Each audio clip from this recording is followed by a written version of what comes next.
Hi everyone, my name is Feven Tesfaye, and welcome to our Humanity Rising What Causes Inspires You podcast series. Humanity Rising podcast are student-led and feature outstanding young changemakers who are creating a more compassionate and better world through service. We hope that by listening to our podcast, you'll be able to connect with our guest to help further their causes or be inspired to make difference in another cause that you're passionate about. By listening to our podcast, you're also eligible for service learning hours and Humanity Rising service scholarships. Please be sure to join our group on interview so you can easily find our many events and track your hours. Today, I'm here with Emma Stevens, who was recently awarded $1,500 to her work to promote literacy in her community. How are you doing today, Emma? I'm so good. How are you doing? I'm doing wonderful, and it's so nice to have you here today. To Thank you. begin, can you tell us a bit about your service journey and how or what caused you initially to give back? Growing up, my family was always involved in our local community's rescue mission, which is what really instilled to me a servant's heart early on. It really helped me to have parents who put me in community service work when I was young to learn how to get involved later on, which has led me to work on my own service. Yeah, that's wonderful. I've personally been inspired by my parents in my service journey, so it's wonderful to see that. So what personal experiences shaped your passion for literacy specifically and led you to start your Emma's Novel Bunch? Growing up, my mom would always read to me before I went to sleep, which is really what made me love reading. And I know that I'm much more fortunate than others to have been able to grow up with books surrounding me and the access to reading. So that's really what inspired me to make a platform to where I can give back to others with the access to literature because not everyone is as fortunate as I am. Yeah. And can you walk us through how you began your nonprofit, and also include any challenges or rewards that came with starting your own nonprofit? I created Emma's Novel Bunch in 2023, and it is deemed by the state, so it is an official nonprofit organization. And really, the hardest part has been setting up the free little libraries. I think going into it, I didn't realize the amount of work it was going to be to build and really install the book boxes. It takes a lot of resources and money to do. But thankfully, I've had such an amazing community to give books to me so that I could distribute them into my book boxes, and I've been able to collect over 20,000 books and distribute them. Yeah, that's incredible.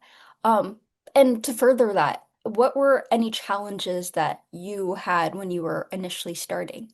I think the hardest part was really just getting the base platform, getting the name out there, and getting involvement, which thankfully I've been able to accumulate a bunch of different community members to help me. And I even have 5 ambassadors that help me maintain my book boxes. So it's been very fortunate for me after the initial stages of getting set up. Wow. And to go off of that, can you describe more about this ambassador program and how has the role of being a mentor shaped your organization? My ambassadors are younger girls and boys. I do have a boy ambassador in my community who have that love of giving back to others who are still young and couldn't really handle a nonprofit on their own. I do have an ambassador that has a platform of her own, which I'm so proud of her for doing. And I would love to say that I have had some influence on her starting her own work with her own platform. But they're just so amazing. They maintain their own little libraries and they do book themed drop-offs as well.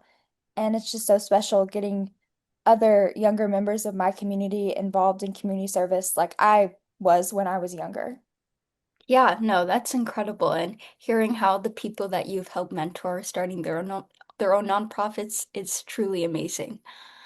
Um, and to move on, what does leadership look like to you through the lens of service and beginning this literacy or book-focused nonprofit? Working with Emma's Novel Bunch has definitely taught me how to take on a leadership role. And to me, that's really just being a role model and representing an image that is positive and influencing others to do the same work I'm doing in their own way, not necessarily giving back with books, but finding a platform or a service that they're passionate about as well and inspiring them to get involved the way I did. Yeah, no, truly. And then how does your initiative evolve from a tiny idea or to a bigger idea? And what's your future aspirations from starting a small book club or book organization in your local community? Do you see any plans of expanding that? Absolutely. In the future, I hope to maybe make a mobile free little library. I'm still in the process of working out how I would do that, whether a trailer or I'm not sure yet, but I would love to have a mobile library that I could take around to festivals or community events where people could just come up and take a book or leave a book if they want to. Rather than just having stationary libraries, I feel like a mobile library would really advance my platform as well. But with the initiative, I feel like it's gone from just wanting to give back with books to just wanting to give back to my community overall. I'm also an ambassador for other nonprofits, so I get involved in my community in other ways outside of my own. Yeah. And to go further on this community aspect, how exactly does you helping get books connect with your communities, and how have you engaged with your community through your nonprofit? I definitely feel that there are a lot of people in my community and surrounding communities that aren't as fortunate as to be able to get the means of books on their own. So I believe it's really shown me the amount of people who are interested in getting a book and reading, but maybe aren't necessarily able to. It really is shown through how many books I get to my little libraries. When I check up on them and there's new books in there I know that I didn't place or my ambassador placed, that really shows me that the community is involved in what I'm doing and there are people who I am helping. And I'm curious, when you were first starting to get these books inside of your little book stores or areas, how was that outreach effort and what did you do to get more momentum? Definitely social media has helped me build my platform. As soon as I started Emma's Novel Bunch and placed my first free little library, which is in Monterey, Tennessee, it really helped me to put it out on social media. Social media, I feel, can be used in a very positive aspect, and I believe the way it for me has been posting about the book drop-offs I've been doing and allowing people to see what I've been doing and how they can get involved too. I 100% agree. I know social media does get a bad rep sometimes, but it can do some good, and you're a great example of that. And then how does this work with your the books that you've helped provide, help shape your identity or goals or your view of the world regarding books or other ways of passion projects? I feel like it's really taught me to stay dedicated to my cause and to not be afraid to branch out from that. It's really helped me get involved in so many different community aspects, and I've met so many amazing people through it. I feel it's also grown how confident I am through those social interactions because growing up I was really shy and it was hard for me to talk to people. So being able to meet new people through this platform is something that I didn't imagine would happen, but I'm certainly glad it did. Yeah. And going back, I know you previously talked about how getting involved in your nonprofit helped lead you to other community engagement efforts. Can you describe these other efforts and how you see the tie in your initial start to your nonprofit? Absolutely. I was first an ambassador for my good friend Kayla's platform, Leashes Leading Love, in 2022, and that really showed me that I could start my own nonprofit. After that, I became an ambassador for my sister's nonprofit, Annabella's Angels. I'm also an ambassador for Mission Barbie, and most recently, my own ambassador's platform, Charlotte's Creatures Great and Small. I just became an ambassador for because I'm just so proud of her that she's doing her own work.